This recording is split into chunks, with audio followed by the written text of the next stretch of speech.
Welcome to పొలిటన్ media. నేను journalist Siri. Telangana రాష్ట్రంలో రోజుకొక కొత్త అంశం అయితే తెర మీదకి వస్తుంది. మనం చూసుకున్నట్టయితే మార్వాడి గో బ్యాక్ అనే అంశం ఎంత ప్రపంచం సృష్టించిందో మనం చూసాం. అట్లానే అనేక అంశాలు కూడా తెర మీదకి వస్తున్నాయి రాజకీయంగా కూడా. సో ఈ అన్ని అంశాలని మనం చర్చించడానికి ఈరోజు మనతో పాటు ఉన్నారు ప్రొఫెసర్ గాలి వినోద్ కుమార్ గారు. నమస్కారం సార్. నమస్తే అమ్మా. సార్ ఎట్లున్నారు సార్? బాగున్నా అమ్మా. సార్ ఇప్పుడు చూసుకున్నట్టయితే తెలంగాణలో ఫస్ట్ అంటే మనం చూసుకుంటే మార్పు రావాలి, 10 సంవత్సరాలు ఒక్కరే పరిపాలించిండు తెలంగాణ వచ్చినప్పటి నుంచి అని చెప్పేసి ప్రజలు అనుకొని ఒక మార్పును కోరుకొని కాంగ్రెస్ పార్టీని అధికారంలోకి తీసుకొచ్చిన రేవంత్ రెడ్డి గారిని సీఎంని చేసుకున్నారు. అయితే నిజంగానే వాళ్ళు మార్పు వచ్చిందని అనుకుంటున్నారా లేదనేది ఒక్క అంశం అయితే, దీని తర్వాత ఇప్పుడు మార్వాడి గో బ్యాక్ అనే అంశం తెర మీదకి బాగా వచ్చింది. చాలామంది అరెస్టులు అయినరు, జైల్లోకి వెళ్ళినరు. వాళ్ళని ఏంటంటే కుల వృత్తులను మమ్మల్ని అంటే ఉద్యోగాలు పోతున్నాయి, కుల వృత్తులు కూడా పోతున్నాయి అని చెప్పేసి ఒక అంశం అయితే తెర మీదకి వచ్చింది సార్. దీని మీద మీరు కూడా చాలాసార్లు మాట్లాడడం జరిగింది. అసలు ఏంటి సార్ ఇప్పుడు మార్వాడి గో బ్యాక్ అంటే మనము వాళ్ళని వెళ్ళిపోమని చెప్తున్నారా లేకపోతే వృత్తుల్ని వదిలేసుకోమని చెప్తున్నారా? ఏంటి అసలు ఏం చెప్తారు మీరు? ఇప్పుడు అమ్మా తెలంగాణ తెచ్చుకున్నది ఎందుకు? ఒకటి నీళ్లు, నిధులు, నియామకాలు. అవును సార్. సో ఇప్పుడు నియామకాల విషయం తీసుకొని వస్తా. ఇప్పుడు నియామకాలు అనేటివి ప్రభుత్వ రంగంలో లేవు. అంటే లేవంటే పూర్తి లేవని కాదు, కేవలం వాళ్ళు 10 ఏళ్లలో 1,00,000 ఉద్యోగాలు కూడా నింపలే. ఎవరు? గత ప్రభుత్వం. ఈయన వచ్చి 60,000 ఉద్యోగాలు నింపినని చెప్పేసి చెప్తున్నాడు. ఈయన వచ్చి కూడా 2 ఏళ్ళు అయింది దగ్గర. అంటే ఓవరాల్గా వీళ్ళు అంటే ఆ 10 ఏళ్ళు ఈ 2 ఏళ్ళు 12 ఏళ్ళు కలిపితే 60,000 ఉద్యోగాలు నింపిండ్రు. అవునా? సో అంటే ప్రభుత్వ ఉద్యోగాలు లేనట్టే లెక్క, తక్కువ ఉన్నాయి. వీళ్ళు సో 1,00,000 2 లక్షల ఉద్యోగాలు వస్తే మహా ఎక్కువ ప్రభుత్వం మొత్తం ఇస్తే. మరి 2 కోట్ల మంది నిరుద్యోగులు ఇక్కడ తెలంగాణలో ఉన్నారు. మరి వీళ్ళకు ఉపాధి అన్న కల్పించాలి, ప్రైవేటు ఉద్యోగం కల్పించాలి, లేదా ప్రభుత్వ ఉద్యోగం కల్పించాలి. సో కాబట్టి ఇవాళ ఈ మూడిట్లలో ప్రైవేటు ఉద్యోగాలను కల్పించాలంటే ఇవాళ అడ్డుపడుతుంది ఎవరంటే ఉంటే ఉత్తరాది వచ్చిన నుంచి మార్వాడీలు ప్రధానంగా ఉన్నారు. ఎందుకు ఎట్లా అని మీరు అడగచ్చు. వాళ్ళు ఎట్లా అంటే కంపెనీస్ పెట్టుకుంటున్నా కూడా వాళ్ళని తెచ్చుకొని పెట్టుకుంటున్నారు. అంటే ఎట్లా సార్? ఇప్పుడు for example Ramoji film city ఉందమ్మా. అవును సార్. ఈవెన్ ఆంధ్రాలో పెట్టుకున్నది కూడా కమ్మోళ్ళని తీసుకొచ్చుకొని పెట్టుకుంటున్నాడు ఆయన. అంతే, అవును, ఓన్లీ కమ్మోళ్ళని పెట్టుకుంటాడు ఆయన. వేరే వాళ్ళు ఎవరు అడపాదడప ఉంటారు. 90% కమ్మోళ్ళే ఉంటారు. ఇప్పుడు 90% కమ్మోళ్ళని ఆంధ్రలో పెట్టుకుంటే తెలంగాణలోకి మరి ఇక్కడ ఉపాధి ఉంటుంది, అలా ఉద్యోగం ఇక్కడ వస్తుంది.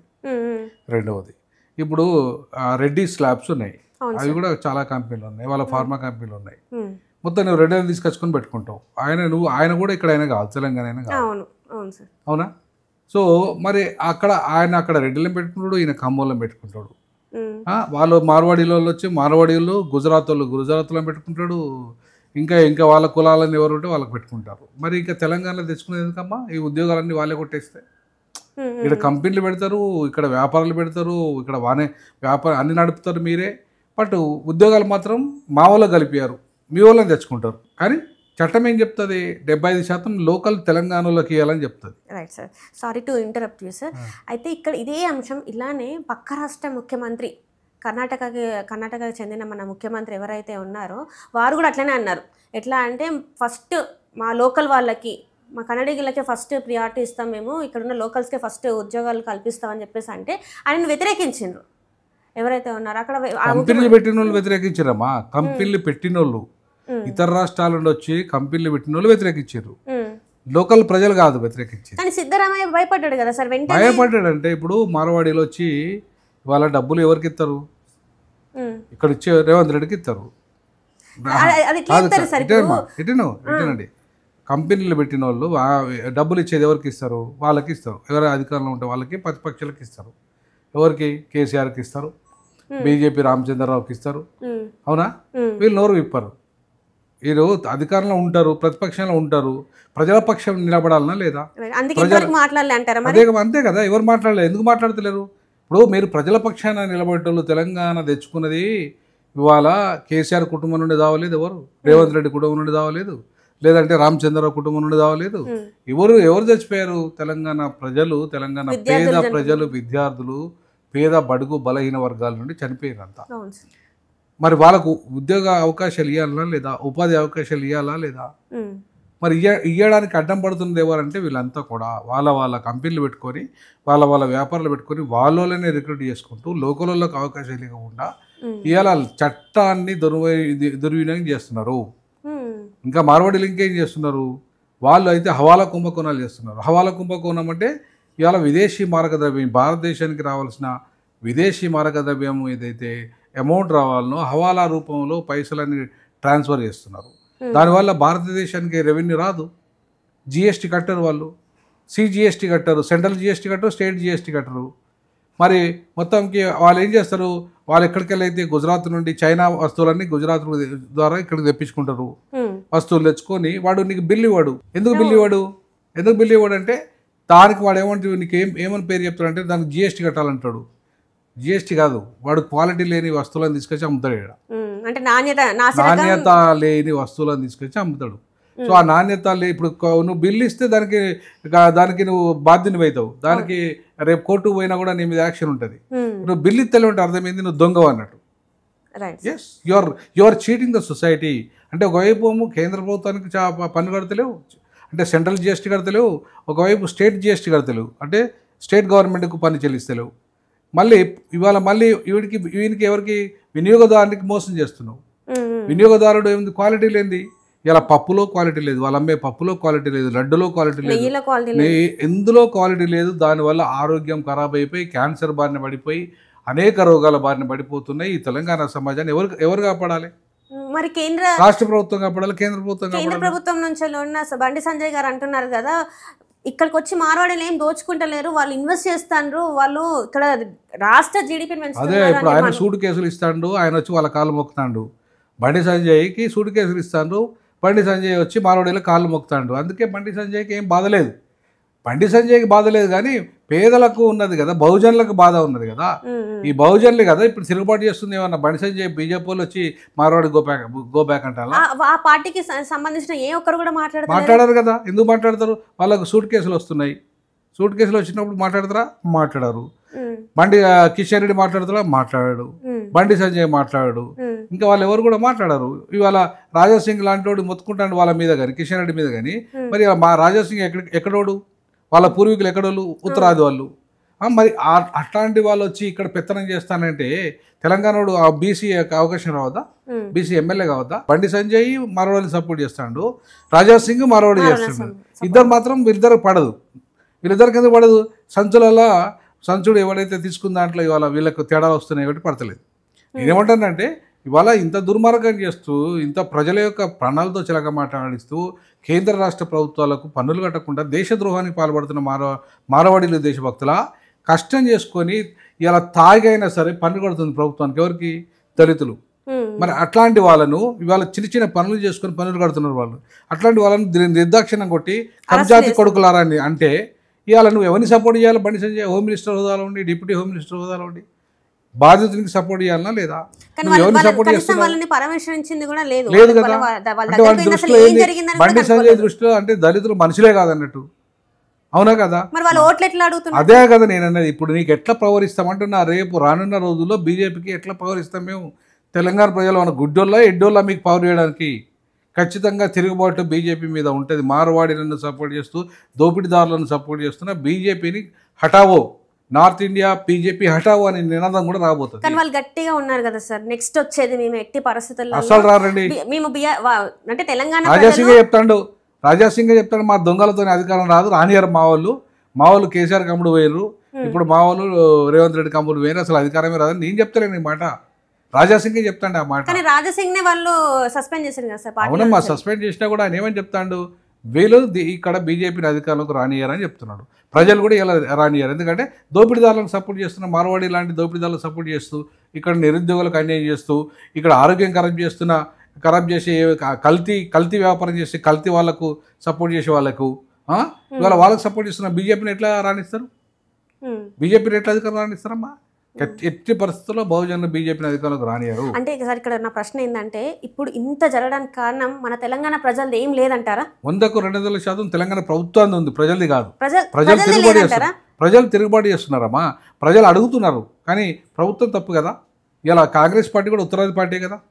సో వాళ్ళు కూడా మార్వాళ్ళు సపోర్ట్ చేస్తున్నారుగా. రేవంత్ రెడ్డి ఒక మాట మాట్లాడుతున్నాడు కదా, మరి ఎందుకు మాట్లాడతలేడు? తీసుకొచ్చి క్షమాపణ చెప్పించారు వీళ్ళంతా, పోలీసు వాళ్ళు ఇట్లా అందరు కలిసి క్షమాపణ చెప్పిస్తే అయిపోతుందా? కాదు కదా. మరి దోపిడీని ఎవరు అరగట్టాలి? డ్రగ్స్ వస్తున్నాయి, ఎక్కడికి వెళ్ళి వస్తున్నాయమ్మా డ్రగ్స్? Right sir. ఇప్పుడు చూసుకున్నట్టయితే చెర్లపల్లిలో చూస్తే 12,000 కోట్ల రూపాయల డ్రగ్స్ అవును అక్కడ ఒక ఫ్యాక్టరీలో జరుగుతున్నాయంటే, కరోనా టైం నుంచి అంటే కరోనా టైంలో మెడిసిన్ ఇచ్చి ఆ తర్వాత నుంచి వాళ్ళు అక్కడ డ్రగ్స్ చేస్తున్నారంటే దీన్ని అసలు ఎట్లా చూడాలి సార్? ఇప్పటివరకు ఇప్పుడు రేవంత్ రెడ్డి గారు చెప్పింది ఏంటంటే డ్రగ్స్ రహిత రాష్ట్రంగా చేస్తాను నేను అని చెప్పేసి సంస్థ కూడా పెట్టిండ్రు. మరి ఏమైంది రేవంత్ రెడ్డి? ఇప్పటిదాకా డ్రగ్స్ మీద కేసులు ఆయన గతంలో కేసీఆర్ అన్నప్పుడు మేము డ్రగ్స్ శిక్షిస్తామన్నాడు. ఎవరైనా శిక్షించాడా? సినిమా యాక్టర్లు అందరూ తీసుకొచ్చారు, పైసలు సూట్ కేసులు తెచ్చుకున్నారు, అయిపోయింది. ఒక డ్రగ్స్ను ఎవరైనా డ్రగ్స్ పిల్లల్ని కానీ వీళ్ళని కానీ సినిమా యాక్టర్లు కానీ శిక్షించిన వాళ్ళు ఇప్పుడు విచారణ పేరు మీద అంటే భయపడి పైసలు తీసుకున్న పైసల కోసం కదా సూట్ కేసులు మారగానే అంత సెట్ అయిపోతుంది ముచ్చట అంతా. విచారణ ఓన్లీ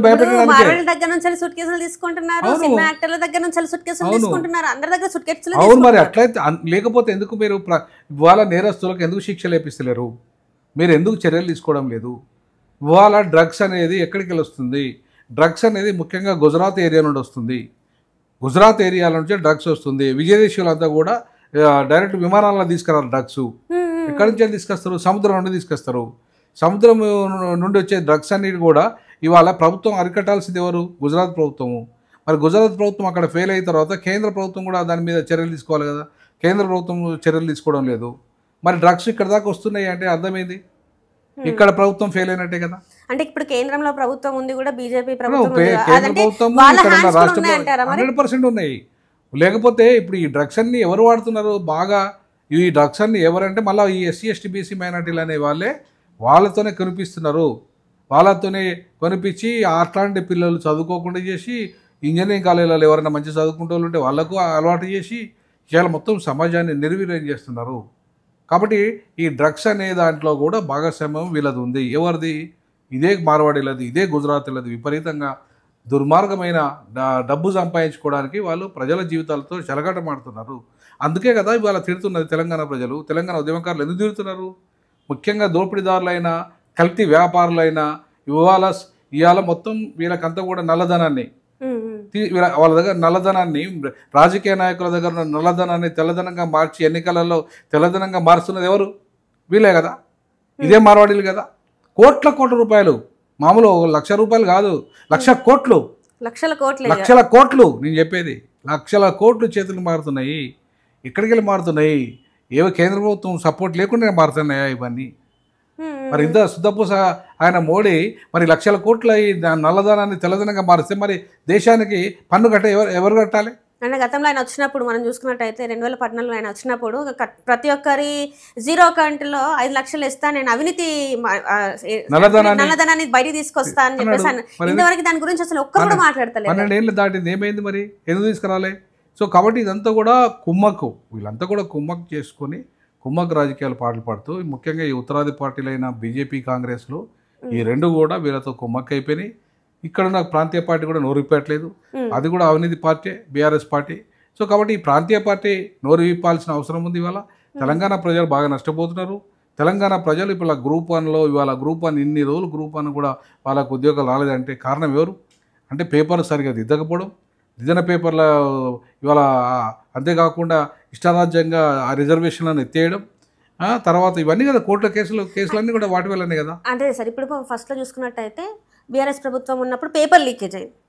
పేపర్ లీకేజ్ అయిపోయిన తర్వాత అది పెట్టక ఇప్పుడు పెడితే ఇప్పుడేమో ఇది కరెక్ట్గా లేదు అంటే ఇర్రెగ్యులారిటీస్ ఉన్నాయి, ఇన్ని అనం ఉన్నాయి, ఈ వాల్యుయేషన్ అయినా చేయండి లేకపోతే మళ్ళీ అయినా పెట్టండి అని చెప్పేసి కోర్టు చెప్తే ఇప్పుడు మరి పరిస్థితి ఏంటి సార్? ఇప్పుడు విద్యార్థుల పరిస్థితి ఏంటి? ఇప్పుడు వాళ్ళు ఎన్నో సంవత్సరాల నుంచి చదివి ఇప్పుడు ఉద్యోగాలు రాసిన వాళ్ళ పరిస్థితి ఏంటి? వాళ్ళకి ఉద్యోగాలు వస్తాయా రావా? అసలు ఇట్లా ప్రభుత్వానికి చిత్తశుద్ధి లేదు. గ్రూప్ 1 అట్లా, గ్రూప్ 2, గ్రూప్ 3లో అట్లా చిత్తశుద్ధి ఉంటే ప్రభుత్వం కరెక్ట్ మూల్యాంకనం చేస్తుంది, కరెక్ట్ పరీక్షలు నిర్వహిస్తుంది, కరెక్ట్గా రిజల్ట్ ఇస్తుంది. ఇప్పుడు విశ్వవిద్యాలయాలలో ఇన్ని పరీక్షలు జరుగుతున్నాయమ్మా, లక్షలాది మంది విద్యార్థులు రోజు ఎగ్జామ్స్ రాస్తున్నారు. మరి ఇవి కరెక్టెడ్ ప్రాక్టీసెస్ కనుక ఉంటే ఇంతమంది ఎగ్జామ్స్ రాసడం వల్ల ఇన్ని రిజల్ట్స్ వచ్చేటియా? మరి విశ్వవిద్యాలయాలలో పరీక్షలు రాసి పాస్ అవుతున్నప్పుడు అక్కడ పరీక్షలు ఎందుకు ఫెయిల్ అవుతున్నారు? అక్కడ పరీక్షలలో ఎందుకు లీక్ అవుతున్నాయి? అంటే అక్కడ స్కామ్ జరుగుతుంది. అక్కడ స్కామ్ జరుగుతుంది. ఒక ఉద్యోగము 25 లక్షలు, 50 లక్షలు, కోటి, 2 కోట్లకు, 3 కోట్లకు అమ్ముడుపోయిన ఉద్యోగాలు ఉన్నాయి. అంటే ఇక్కడ నాకు ఒక చిన్న డౌట్ సార్, ఇప్పుడు పేపర్ లీకేజ్ గురించి మాట్లాడితే గతంలో కూడా ఇట్లాంటి పేపర్ లీకేజ్లు జరిగినాయా, లేకపోతే ఇదే ఫస్ట్ టైమా? అంటే గతంలో జరిగి ఉంటే బయటికి రాలేదా? ఇది రాలేదు, బయటికి రాలేదు కాబట్టి అవి వాటికి చర్చ జరగలేదు బయట. స్కాములు అయితే జరిగినాయి, గతంలో జరిగినాయి. అవును, స్కాములు జరిగినాయి, అదే స్కాములు రిపీట్ అయినాయి. ఇప్పుడు రిపీట్ అయినాయి కాబట్టి కొంతమంది ఎవరైతే చైతన్యం ఉన్న వాళ్ళు ఉన్నారో, ముఖ్యంగా వాళ్ళు మంచిగా రాసి కూడా మాకు అన్యాయం జరిగింది అనుకున్న వాళ్ళు ఉన్నారో వాళ్ళు కదా పోయింది కోర్టుకు. సో వాళ్ళు పోయారు. అట్లాగే రిజర్వేషన్లలో కూడా మాకు అన్యాయం జరిగింది. రేవంత్ రెడ్డి వచ్చేసి మొత్తం అగ్రవర్ణాలకు ఉపయోగపడే విధంగా రిజర్వేషన్ సిస్టాన్ని, కోటా సిస్టాన్ని వర్టికల్ సిస్టంగా మార్చిండు. హారిజెంటల్గా ఉండాల్సింది ఇవాళ అంటే వాళ్ళ అగ్రవర్ణ ప్రయోజనాలను కాపాడుకుంటూ రేవంత్ రెడ్డి గ్రూప్ 1 ఆఫీసర్లు, కలెక్టర్లు, డిప్యూటీ కలెక్టర్లు వాళ్ళ కమ్యూనిటీకి వచ్చే విధంగా ఎక్కువ ఆ రకంగా సిస్టాన్ని తయారు చేసిండు అని కదా కోర్టుకు పోయింది వాళ్ళు. అట్లాగే పేపర్స్ మంచిగా మూల్యాంకనం చేయలేదు అంటే కనీసం డిగ్రీ క్వాలిఫికేషన్ అనర్హులతో పేపర్లు దిద్దించిన అనే విషయమే కదా కోర్టు ఇవాళ అంగీకరించింది. సో కాబట్టి ఈ అన్నిటి అంశాలని దృష్టిలో పెట్టుకుంటే రేవంత్ రెడ్డి మరి విజయం సాధించినట్ట, వైఫల్యం సాధించినట్ట? మరి ఈ క్రమంలో రేవంత్ రెడ్డి ఇప్పుడు డ్రగ్స్ రహిత తెలంగాణ తీసుకొస్తా అన్న రేవంత్ రెడ్డి ఇప్పుడు ఇంతగానో డ్రగ్స్ అక్కడే దొరికినాయి, మరి దానికి బాధ్యత వహించి రాజీనామా చేయాలి? ఒక్కరు కూడా ఇంతవరకు మాట్లాడలేదు సార్ దీని మీద. కాంగ్రెస్కి సంబంధించిన నాయకులే కావచ్చు, అంటే నేను ఒక ప్రెస్ మీట్ చూసిన బీఆర్ఎస్ నాయకులు ఎవరైతే ఉన్నారో వారు తప్ప 2-3 ఛానల్స్ తప్ప ఇంతవరకు దీని మీద మాట్లాడలేదు. ఎందుకు మాట్లాడలేదు ఏంటంటే నాకు ఇప్పటివరకు అర్థం కాదు. దీని వెనకాల మన రీజన్ ఉందా సార్? ఎందుకంటే ఇంత పెద్ద అంటే 1,000 కోట్లు 12,000 కోట్ల రూపాయల డ్రగ్స్ ఇక్కడ మ్యానుఫ్యాక్చర్ అవుతున్నాయి అంటే ఎంతమంది పిల్లల భవిష్యత్తు ఇది నాశనం అయిపోయినట్టు ఆల్రెడీ. ఇప్పుడు నాశనం అవుతున్నాయమ్మా. ఇప్పుడు మెల్లమెల్లగా నిర్వీర్యం చేస్తున్నారు వాళ్ళ జీవితాలు. ఇప్పుడు ఒకసారి డ్రగ్స్కి అలవాటు పెట్ట ఒక అబ్బాయి కానీ అమ్మాయి కానీ కంప్లీట్గా తన నర్వ్ సిస్టమ్ ఖరాబ్ అయిపోతుంది. సో నర్వ్ సిస్టమ్ ఖరాబ్ అయిన తర్వాత తను ఆలోచన చేయలేరు, తను చదవలేరు, తను తల్లిదండ్రుల మాట వినలేరు. ఏమైనా మళ్ళీ డ్రగ్స్ ఎట్లా తీసుకోవాలనేదే ఉంటుంది బాడీకి అంతా. సో సైకలాజికల్గా టోటల్ కంప్లీట్గా సరెండర్ అయిపోతున్నారు. వాళ్ళ మనుషుల మీద వాళ్ళ సోయి ఉండదు. అది ఒకసారి డ్రగ్స్ తీసుకున్నాక మీరు చూస్తున్నారు కదా చాలా ఫారెన్ కంట్రీస్లలో, చాలా దేశాలలో ఎక్కడ పడితే అక్కడ పడిపోయి ఉంటారు. ఎక్కడ పడతాడు. నేను చాలా దేశాలు తిరిగిన ఈవెన్ అమెరికాలో కూడా ఆ పరిస్థితి ఉంది. సో కాబట్టి ఇవాళ డ్రగ్స్ రహిత తెలంగాణ కావాలన్నప్పుడు దాంతో కంట్రోలింగ్ ఉండాలి ఫస్ట్. అది ఇక్కడికి రాకుండా కంట్రోల్ చేయాలి డ్రగ్స్ని. అది ఎట్లా వస్తుందో దాన్ని కంట్రోల్ చేయగలగాలి. అది ఎవరైనా సరే. అది ఇప్పుడు ఈ దేశానికి డ్రగ్స్ చాలా ప్రమాదకరం, ఈ తెలంగాణకు మరింత ప్రమాదకరం. సో ఇట్లాంటి వాటిని మీరు అరికట్టకపోతే మీరు వైఫల్యం చెందినట్టే కదా పాలకులు. సో కాబట్టి ఈ వైఫల్యం చెందిన పాలకులకు ఇంత చీమునేతలు లేకపోతే రాజీనామా చేస్తానే సోయి కూడా లేదు వాళ్ళకి ఇక్కడ కూడా. అంటే ఇక్కడ ఒక చిన్న డౌట్ కూడా వస్తుంది సార్, ఎందుకంటే తెలంగాణ అనేది ఇప్పుడిప్పుడు అభివృద్ధి చెందుతుంది, కొత్త రాష్ట్రం. అంటే ఇక్కడ ఈ రాష్ట్రంలో ఉన్న యువత బాగుపడి అంటే అభివృద్ధి చెందుతుందన్నా ఇట్లాంటి ప్రయత్నాలన్నీ చేస్తున్నారు, లేకపోతే ఏంటంటారు? ఖచ్చితంగా అమ్మా. ఇప్పుడు పంజాబ్ ఉంది, కొంచెం తిరుగుబాటు చేస్తున్న రాష్ట్రం, అక్కడ కూడా బాగా డ్రగ్స్ను అలవాటు చేస్తారు. అవును సార్, అవును. అవునా? ఇప్పుడు తెలంగాణ కూడా తిరుగుబాటు చేసే రాష్ట్రమే. ఈడ కూడా డ్రగ్స్ బాగా అలవాటు చేసిన తిరుగుబాటు అనేది ఉండదుగా. ఓకే, అంటే ఎక్కడైతే ఉద్యమకారులు అంటే ఇట్లా ఏదైతే తిరుగుబాటు తనం ఉంటుందో అక్కడ ఇట్లాంటి ప్రయోగాలు చేస్తూ ఉంటారు. ఇక్కడ ఇట్లాంటి ప్రయోగాలు చేస్తూ ఉంటారు. సో ఇక్కడ ఉన్న యువత ఆలోచన చేయకుండా, తిరుగుబాటు చేయకుండా సరెండర్ అయిపోయి, పాలకులకు సరెండర్ అయిపోయి, ఇవాళ నేపాల్ ఏమైంది? మనం నేపాల్ పరిణామాలు చూసుకోండి, మొత్తం పార్లమెంట్ భవనమే కాలిపోయింది, మాజీ ప్రధాని భార్యనే కాల్చేసిన పరిస్థితి. రేపు బాధితులంతా కూడా ఇదే పరిస్థితి వస్తుంది. దోపిడీదారులైన మార్వాడీలు విపరీతంగా సంపాదించుకుంటూ ఉంటే, ఒక ఎమ్మెల్యే, ఒక మంత్రి 1 లక్షల కోట్లు సంపాదించుకుంటే, రేపు మరి తిరగబడ్డ ప్రజలు కనీసం 10,000 రూపాయలు బ్యాంకులో ఇవ్వని పరిస్థితి పేద ప్రజలకు. మరి వాళ్ళకి ఎట్లా తినాలి, వాళ్ళు ఎట్లా బతకాలి? వాళ్ళు మనుషులే కదా భూమి మీద. మరి వాళ్ళకి భూమి ఇవ్వరైతుంది, పరిశ్రమలు ఇవ్వరైతుంది, మీకు ఉపాధి కల్పించరైతే, ఉద్యోగం ఇవ్వరైతుంది, లోన్ అని ఇవ్వరైతుంది కనీసం చివరికి. మరి అట్లాంటి పరిస్థితులలో ఆ ప్రజలు ఎట్లా బతకాలి? దొంగతనం చేయాలి. దొంగతనం చేస్తే దొంగతనాల్లో అక్కడ చిన్న చిన్న దొంగతనాలకి ఇవాళ వాళ్ళ మీద పెద్ద పెద్ద శిక్షలు ఇస్తున్నారు మీరు. మరి చిన్న ఇప్పుడు మీరు జైల్లోకి వెళ్ళండి, జైళ్ళల్లో అంతా ఎవరు చిన్న దొంగలే ఉన్నారు. మరి పెద్ద పెద్ద తిమింగళాలను ఏం చేస్తున్నారు మీరు? డ్రగ్స్ అమ్ముకొని 1,000 కోట్లు సంపాదించడం ఏం చేస్తున్నారు? హవాలా కుంభకోణంలో మార్వాడీలు 1,000 కోట్లు సంపాదిస్తారు. రోజు హైదరాబాద్లోనే 1,000 కోట్లు సంపాదించడం ఏం చేస్తున్నారు మీరు? ఇవాళ నల్లధనాన్ని తెల్లధనంగా మారుస్తున్న వీళ్ళందరి మీద చర్యలేవి? జిఎస్టీ కట్టకుండా దేశద్రోహానికి పాల్పడుతున్న వాళ్ళ మీద చర్యలేవి? ఇది ఇట్లాంటి దుర్మార్గాలన్నింటినీ అరికట్టడంలో కేంద్ర రాష్ట్ర ప్రభుత్వాలు వైఫల్యం చెందుతున్నాయి. కాబట్టి ఇవాళ ప్రజలు నక్సలైట్ కావాలంటున్నారు. ఇవాళ నక్సలైట్ ఉద్యమాలు ఎందుకు వస్తున్నాయి? మీరు ఒకవైపు నక్సలైట్లను చంపేస్తా అని చెప్పేస్తూ ఆపరేషన్ కగారు పేరు మీద చేస్తూ ఇట్లాంటి వాటిలలో మీరు అన్యాయం ప్రజలకు అన్యాయం చేస్తే మరి ప్రజలు మళ్ళొక పేరు నక్సలైట్ కాకపోతే ఇంకో పేరుతో వస్తారు బయటికి. ఆల్రెడీ అమిత్ షా గారు ఒక గట్టి వార్నింగ్ కూడా ఇచ్చిండు కదా, మీరు జనజీవన స్రవంతిలో కలుస్తారా లేకపోతే చంపేయమంటారా, చచ్చిపోతారు మా తూటాలకైతే. అక్కడ ఏమైంది? నేపాల్ ఏమైందమ్మా? నేపాల్ ఏమైంది? రేపు భారతదేశంలో ఆ పరిస్థితులు రావని గ్యారంటీ ఏముంది? 2036 కల్లా ఆ పరిస్థితులు ఖచ్చితంగా ఉంటాయని చెప్పేసి అయితే అదే కదా. ఇప్పుడు నువ్వు ఆపగలుగుతావు నక్సలైట్లను, కొంతమంది ఆపగలుగుతావు, బట్ ప్రజలంతా తిరుగుబాటు చేసి నీ భవనాన్ని గాలబెడుతుంటే, నీ ప్రధానమంత్రి భవనాన్ని గాలబెడుతుంటే, నేను ఇప్పుడు బంగ్లాదేశ్లో ఏమైంది, నేపాల్లో ఏమైంది, రేపు భారతదేశంలో అదే పరిస్థితి వచ్చేస్తుంది. రాకుండా ఉండాలంటే ఏం చేయాలి? ప్రజల యొక్క అవసరాలను తీర్చాలి మీరు. ప్రజలకు ఇవాళ ఏవైతే కావాలో, ప్రజలకు భూమి కావాలి, ప్రజలకు మంచి విద్య కావాలి, ప్రజలకు మంచి వైద్యం కావాలి, ప్రజలకు ఒక ఉపాధి కావాలి, ఉద్యోగం కావాలి, రోజుకు ఇంత పూట తిండి కావాలి. మరి ఇవన్నీ మీరు కల్పించడంలో వైఫల్యం చెప్తే ప్రజలు తిరుగుబాటు చేయరా? నిరుద్యోగులు ఉద్యోగం లేకపోతే తిరుగుబాటు చేయరా? పేదోడు ఆకలి కోసం బాధ ఆ దొంగతనం చేయడా? సో కాబట్టి వాటన్నిటినీ ఇవాళ తీర్చాల్సిన బాధ్యత ప్రభుత్వాల మీద ఉంది. సరి అయిన పద్ధతిలో ప్రభుత్వాలు కాకుండా ఒక్క ఎమ్మెల్యే దగ్గర 100 కోట్లు ఎక్కడికి వెళ్ళి వస్తాయమ్మా? అవును సార్. ఒక మంత్రి దగ్గర 1000 కోట్లు ఎక్కడి? ఎలక్షన్ వస్తే 150 కోట్లే. 150 కోట్లు 100 కోట్లు ఎడికెళ్ళి పెడతావు? ఎంత దోపిడీ చేస్తే నీకు రావాలి అవి? ఇప్పుడు మేము ఇంత ఉద్యోగం చేసి నేను ప్రొఫెసర్ ఉద్యోగం నేను 20 ఏళ్ళు చేస్తే కూడా ఒక చిన్న ఇల్లుకు ఇప్పటికీ కూడా ఈఎంఐ కట్టుకుంటాను ఇంకా పరిస్థితి. కానీ మీకు ఎక్కడికి వెళ్ళి వస్తున్నాయి? అయితే తప్పితే బంగాళాలు 750 కోట్ల విల్లా ఎక్కడిది? ఎవరికి? హరీష్ రావుకు. నిన్నగాక మొన్న వాళ్ళే కదా బయట పెట్టింది. వాళ్ళ కుటుంబ సమస్య వచ్చి బయట పెట్టుకున్నారు కదా. ఒక్కొక్కరు 1000 కోట్ల విల్లాలు, 700 కోట్ల విల్లాలు ఎక్కడి ఇవి? ఎవరి సొమ్ము ఇదంతా? రైట్ సార్, అది చిన్న ప్రశ్న సార్. ఇక్కడ ఒక ఎంపీకి ఒక జీతం ఉంటుంది, ఎమ్మెల్యేకి ఒక జీతం ఉంటుంది ప్రభుత్వం నుంచి వెళ్ళి. ఏ ఒక్క ఎంపీ కానీ ఏ ఒక్క ఎమ్మెల్యే కానీ ఆ జీతానికి తగ్గట్టు వాళ్ళ లైఫ్ స్టైల్ ఎందుకు ఉండదు? కోట్లలోనే ఉంటుంది వాళ్ళ లైఫ్ స్టైల్. అసలు ఎట్లా వాళ్ళ ఒక్క రోజు ఖర్చు వాళ్ళది. ఒక్కొక్క ఎమ్మెల్యే ఎంపీలు ఒక్క రోజు ఖర్చు కొన్ని లక్షలు ఉన్నాయి. వాళ్ళ జీతమే వచ్చేది 1,50,000. కానీ ఒక్క రోజు ఖర్చే లక్షలు పెడుతున్నారు. ఈ బిజినెస్ లు ఎట్లా ఎక్కడి నుంచి వస్తాయి? Land mafia, sand mafia, land mafia, liquor mafia, అన్ని మాఫియాలే కదా. ఈ మాఫియా దందా కదా నడిపిస్తున్నది. ఒక ఎమ్మెల్యేకు వాటర్ లేకపోతే నీకు ఏం జరగదు ఆడ. లిక్కర్ మాఫియా వాడు దందా చేస్తాడు, ఇసుక దందా చేస్తాడు, అందులో పోవాలి ఎమ్మెల్యేకు, ఎంపీకి పోవాలి, ఎమ్మెల్యే పోవాలి. అవినీతి పర్లే కదా ఇవాళ ఎమ్మెల్యేలు ఎంపీలు అయింది. ఎవరున్నారు అవినీతి? అంటే ఒకరు కూడా ప్రజల కోసం, ప్రజలకు ఏవైతే అవసరాలు ఉన్నాయో వాటిని తీర్దామని చెప్పేసి ఎవరు లేరు. జీరో. మేము చెప్తున్నమాట కదా, ఏడీఆర్ అనే సంస్థ చెప్తున్నమాట 58% నేరస్తులు పార్లమెంట్లో ఉన్నారు, అసెంబ్లీలలో ఉన్నారని చెప్తున్నారు. రైట్. మనం చూసుకున్నట్టయితే తెలంగాణ ముఖ్యమంత్రి ఫస్ట్ ప్లేస్ లో ఉన్నారు క్రిమినల్ కేసులలో ఫస్ట్ ప్లేస్ లో ఉన్నాడు ఆయన. మరి అట్లాంటి క్రిమినల్ కేసులు ఉన్న వాళ్ళని అరెస్టులు చేయకుండా వాళ్ళకి మళ్ళా అంటే పొలిటికల్ గా వాళ్ళ కెరియర్ ని ముందుకెళ్ళడానికి మళ్ళీ అంటే వెళ్ళడానికి మనమే ఇస్తున్నాం కదా సార్. ప్రజలుగా మనమే ఇస్తున్నామంటే మనకు పైసలు ఇస్తున్నారు వాళ్ళు. మన ప్రజలకు ఓట్లకు డబ్బులు ఇస్తున్నారు, వాళ్ళు తాగబెట్టిస్తున్నారు, మందు ఇస్తున్నారు. కాబట్టి ప్రజల్ని అమాయకులను చేసి కొనేస్తున్నారు ఓటు. ప్రజల్ని ఏం చేశారంటే వాళ్ళు ఒక మనుషులుగా చూడట్లేదు, వాళ్ళు ప్రజల్ని మనుషులుగా చూడట్లేదు, వాళ్ళని ఓటర్లుగా మాత్రమే చూస్తున్నారు. ఇప్పుడు మనుషులుగా చూస్తామా? ఇప్పుడు నేను ఒక మనిషి, నువ్వు ఒక మనిషివి. నువ్వు ఒక యాంకర్గా వచ్చావు నా దగ్గరికి. యాంకర్గా మీరు వచ్చినప్పుడు నేను ఇవ్వాల్సిన మర్యాద నేను ఇవ్వాలి. నువ్వు ఒక ప్రొఫెసర్గా నాకు ఇవ్వాల్సిన మర్యాద నేను. ఇక్కడ నీకు ఓటర్గా మాత్రమే చూస్తున్నావు. నువ్వు ఆయనను ఒక మనిషిగా చూడట్లేదు. ఒక మనిషిగా చూసినప్పుడు ఈ సమాజాన్ని నేను మోసం చేసి ఓట్లు కొనడం చట్ట వ్యతిరేకము, ప్రజాప్రాతినిధ్య చట్టానికి వ్యతిరేకము, ప్రజాస్వామ్యంలో ఓటు కొనడమే ఒక నేరము. మరి నేనే నేరం చేస్తే ఎట్లుంటుంది అని చెప్పి ఈ నాయకునికి ఎందుకు వస్తలేదమ్మా? ఇప్పుడు ప్రజలంటే పాపం అమాయకంగా పైసలు వస్తున్నాయి అంటే ఎవరైనా తీసుకుంటారు, అవునా?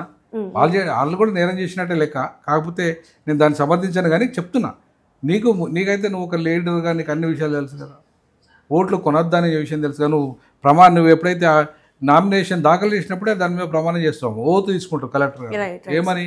నేను ఈ చట్ట ప్రకారంగా పోతా, నేను 25 లక్షలే ఖర్చు పెడతా, ఏమి 25 లక్షల కంటే ₹1 ఎక్కువ ఖర్చు పెట్టాను నేను అని నువ్వు ఓటు తీసుకుంటున్నావు కదా. ఆడ ఓటు తీసుకొని ఇంత దుర్మార్గంగా 25 లక్షలు ఖర్చు పెడతా అన్నావు. 25 కోట్లు, 50 కోట్లు, 100 కోట్లు, 150 కోట్లు పెడుతున్నావు. ఎక్కడికి వెళ్ళి వస్తున్నాయి ఇవన్నీ డబ్బులు? ఎట్లా నీ మీద పోలీస్ చర్య తీసుకోవట్లేదు? ఎందుకు కలెక్టర్ చర్య తీసుకోవట్లేదు? నీ మీద ఎందుకు ప్రజలు తిరుగుబాటు చేయడం లేదు? ఇదంతా పూర్తిగా అవినీతిమయమైన నాయకత్వము, అవినీతిమయమైన పార్టీలు ఈ అవినీతి పరులను ప్రోత్సహిస్తూ, ఇట్లాంటి మార్వాడి లాంటి దోపిడీదారులను ప్రోత్సహిస్తూ ఇవాళ ఆ దోపిడీ డబ్బులన్నీ తీసుకొచ్చి ప్రజలకు పెట్టి ఆ ప్రజల్ని దోపిడీదారులు చేసి ఓటు కొనడం అంటే దోపిడీ చేయడమే కదా. అంతే సార్. సో ఈ రకంగా ప్రజాస్వామ్యాన్ని అపహాస్యం పాలు చేస్తున్న పార్టీలను మనం గెలిపిస్తున్నాం. మరి తప్పేవరిది? ముఖ్యంగా ప్రజలది. అంతే సార్. అండ్ ఇంకొకటి సార్, ఇక్కడ ఇప్పుడు ఒక రాజకీయ నాయకుడిని ఆస్తి ఇంత ఉంది అని చెప్పేసి పెట్టినప్పుడు నెక్స్ట్ పర్యాయం వచ్చిన అంటే నెక్స్ట్ దఫాకి పెరిగిపోతుంది. అది కూడా ఎట్లా అంటే కోట్లలో పెరిగిపోతుంది. అంత పెరిగినప్పుడు కూడా ఒక ఎంక్వైరీ ఉండాలి కదా, వాళ్ళ మీద విచారణ జరగాలి కదా. ఇంత ఆస్తి నీకు ఎక్కడి నుంచి వచ్చింది, ఇందాక గత సంవత్సరం చూపెట్టినప్పుడు ఇంత ఉంది, ఇప్పుడు ఇంత ఎట్లా అయింది కోట్లలో అని చెప్పేసి ఎందుకు? నేపాల తిరుగుబాటు అదే, మొత్తం అవినీతి సొమ్మునంతా మొత్తం పంచండి. మళ్ళీ ఏ ఎమ్మెల్యే కానీ మంత్రి కానీ ఎంపీ కానీ మళ్ళీ డబ్బులు ఎవరైతే అవినీతి పరంగా సంపాదించారో ఇప్పుడు వచ్చిన ప్రభుత్వం ఏం చేయాలి, వాళ్ళ మీద విచారణ చేపట్టి ఆ డబ్బులన్నీ తిరిగి ప్రజలకు ఇవ్వాలి. ఇది వాళ్ళ డిమాండ్. రేపు ఇక్కడ కూడా జరగచ్చు అంటున్నా. ఆల్రెడీ ఇప్పుడు అదే అవుతుందేమో, ఎందుకంటే ఉద్యోగాలు లేవు కదా. ఉద్యోగాలు ఇప్పుడు ఉస్మానియాలో 12 మంది డాక్టరేట్ చేసుకున్న వాళ్ళు ఆత్మహత్య చేసుకుని తిండి లేక చచ్చిపోయారు. తిండి లేక, ఓన్లీ భోజనం లేదు వాళ్ళకు. మరి వాళ్ళ పరిస్థితి డాక్టరేట్ చదివిన వాళ్ళు నీ ప్రభుత్వం మరి తిండి లేక చచ్చిపోతుంటే ఆకలి చావులండి ఉస్మానియాలో చచ్చిపోయినాయి. దానికి మళ్ళీ సంకలేగా తీసుకుని చెప్తున్నారు కదా మీరు. మరి ఈ రోజు ఉస్మానియాలో ఉన్నది అసలు విద్యార్థులే కాదని చెప్పేసి ఇప్పుడు ఉన్న ప్రభుత్వంలో నాయకులు చెప్తున్నారు కదా సార్. వాళ్ళు విద్యార్థులు అవునా కాదా అనేది కాదమ్మా సమస్య. నువ్వు డాక్టరేట్ చదివినావు, నీకు ఉద్యోగం ఇవ్వాలన్నా లేదా, ప్రభుత్వం ఇవ్వాలన్నా లేదా? వాళ్ళ అర్హులే కాదంటున్నాను. అదే అర్హులు ఎట్లా కాకుండా పోతారమ్మా? ఎట్లా కాకుండా పోతారు? ఇప్పుడు అక్కడ ఉస్మానియా విశ్వవిద్యాలయంలో విద్యార్థులు ప్రెసెంట్ కాకపోవచ్చు వాళ్ళు, కానీ వాళ్ళు అక్కడికే చదువుకుని డాక్టరేట్ చదివిన వాళ్ళే కదా, అక్కడ పీజీలు చేసిన వాళ్ళే కదా. మరి వాళ్ళందరికీ నువ్వు ఉపాధి ఉద్యోగ అవకాశాలు కలిపేయడం తప్పు నీది అవ్వలేదా? ఇవాళ వాళ్ళు ఎందుకుంటారంటే అక్కడ ఇప్పుడు ఇవాళ ఉద్యోగం కల్పించాక ఉద్యోగంలోకి పోతారు వాళ్ళు. అక్కడ ఎందుకుంటారు? తిండి లేక హాస్టల్లో వండుకొని బయట కిరాయిలు కట్టలేక, బయట పోయి కిరాయిలు చదువుకున్నాక అయిపోయినాక బయట కిరాయిలు కట్టాలంటే ఇప్పుడు మన వాళ్ళు అమెరికా పోతారమ్మా, అమెరికా చదువుకు పోతారు. వాళ్ళు ఎందుకు పార్ట్ టైం జాబులు చేస్తారు? ఇక్కడ బాగా ఒక్కొక్కరు 50 లక్షలు కోటి రూపాయలు ఖర్చు పెట్టి పోతారాడికి. పెద్ద పెద్ద కుటుంబాలను 1000 లోటర్లలో పనిచేస్తారా? ఎందుకు అంటే ఈ సరిపోవు డబ్బులాడా. అక్కడ దీని వాల్యూ ఎక్కువ కాబట్టి, మన రూపాయి వాల్యూ వాళ్ళ డాలర్ వాల్యూ ఎక్కువ కాబట్టి సరిపోవు. వాళ్ళు హోటళ్ళల్లో పనిచేస్తారు. రెడ్డి పిల్లలు, బ్రాహ్మణ పిల్లలు హోటళ్ళల్లో పనిచేస్తారా? ఇక్కడ ఇప్పుడు మన పిల్లలు చదువుకున్న పిల్లలు ఇక్కడ మనం పోయి హోటళ్ళలో పనిచేస్తున్నారు, చిన్న చిన్న కూలీలు పనిచేస్తున్నారు. మరి సమాజంలో వాళ్ళని చిన్న చూపు చూడట్లేదు. మీరు నువ్వు పీజీ చదువుకున్నావు, పీజీ ఇదారా అనే పని అంటలేరా? మరి వాళ్ళకి అంత చదువుకున్నప్పుడు వాళ్ళ స్థాయికి తగ్గట్టు ఒక ఉద్యోగం కల్పించాల్సిన బాధ్యత ఎవరిది? ప్రభుత్వం అంది కదా. ప్రభుత్వం వైఫల్యం చెందుతుంది, వచ్చి పొరగాళ్ళు ఉంటే నన్ను బొడరు అంటది. అయితే ఇప్పుడు ఈ ప్రభుత్వం, ఇప్పుడున్న ప్రభుత్వం కాంగ్రెస్ ప్రభుత్వం, రేవంత్ రెడ్డి ప్రభుత్వం ఏం చెప్పిందంటే 2 లక్షల ఉద్యోగాలు అని చెప్పింది. ఇప్పుడేమో ఉద్యోగాలే లేవు అంటుంది. ఎక్కడ ఉన్నాయి ఉద్యోగాలు అంటుంది. అంటే ఏ మాట నమ్మాలి సార్ మరి ప్రజలు? ఇప్పుడు ఎవరైతే నిరుద్యోగులు ఉన్నారో వాళ్ళు ఊరూరు తిరిగి, అంటే ప్రభుత్వం మారితే, కాంగ్రెస్ ప్రభుత్వం వస్తే మా బతుకులు మారుతాయి, మాకు ఉద్యోగాలు వస్తాయి అని చెప్పేసి వాళ్ళు ఊర్లూళ్ళు తిరిగి వాళ్ళే చెప్తున్నారు. మేము ప్లాట్ఫామ్ల మీద పడుకున్నాం, ఫుట్పాత్ల మీద పడుకున్నాం. ఈ రోజు వీళ్ళు వాళ్ళదే అంట. నేనైతే ఎందుకు తప్పు వాళ్ళదే అంట అంటే, ఇప్పుడు నేను అట్లాంటి ప్రభుత్వాలను గెలిపాకంటే ఆయన రేవంత్ రెడ్డి అయినా కేసీఆర్ అయినా ఒకటే అని మాలాంటని చెప్తున్నాం. వాళ్ళు ఎందుకు ఇట్లేరు? అంబేద్కర్ భావజాలంతో ఉన్న పార్టీలు ఉన్నాయి. ఈ పార్టీలు ఎందుకు గెలిపిస్తలేరు? ఇప్పుడు మీకోసం పని చేయడానికి మేము రెడీగా ఉన్నాం. నేను 3 లక్షల ఉద్యోగం మానేసి 12 సంవత్సరాల ఉద్యోగానికి రాజీనామా చేసిన. ఇప్పుడు ఎవరి కోసం అమ్మా? ఇప్పుడు నాకు 6 కోట్ల దగ్గర నష్టమైతే పెద్ద పెద్ద పదవులు పోతాయి. వైస్ ఛాన్సలర్ పదవి కానీ ఇంకేదో పదవి వస్తుంది ఈ 12 ఏళ్ళలో. అవన్నీ వదులుకొని నేను ఇలా అరే మీకోసం చెవి చేస్తారు అంటే నిరుద్యోగులు ఇవాళ 7,500 సర్పంచులు ఉన్నాయి, మీరు ఎందుకు పోటీ చేయరు?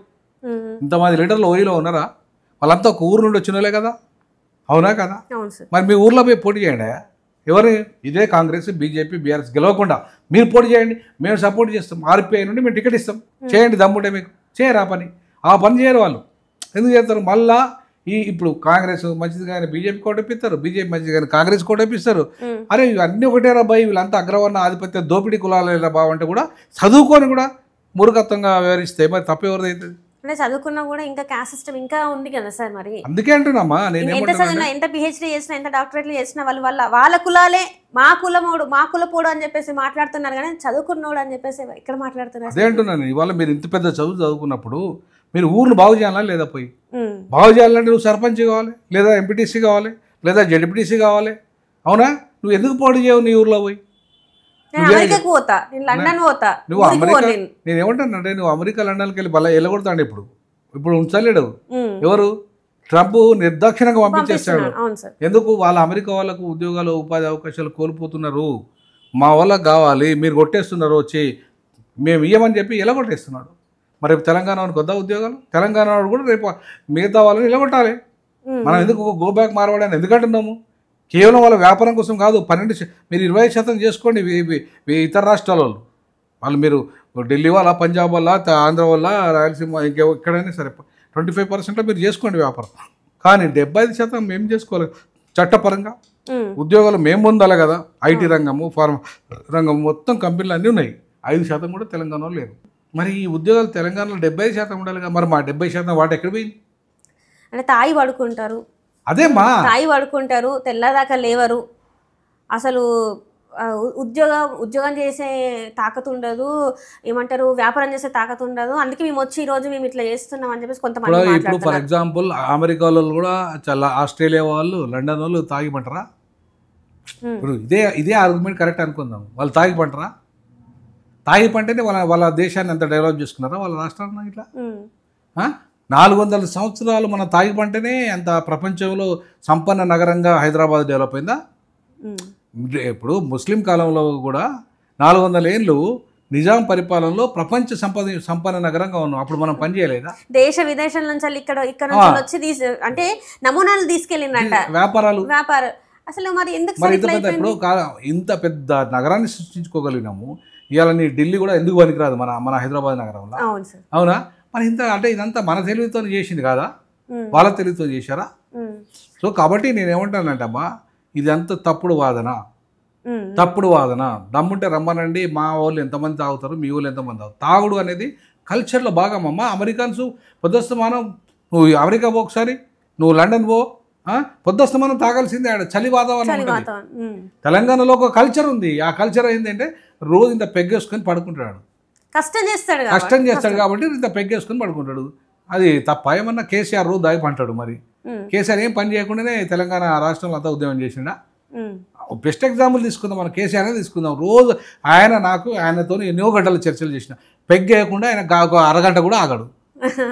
మరి కేసీఆర్ తెలంగాణ తెచ్చింది కదా, ఉద్యమం నడిపినాడు కదా.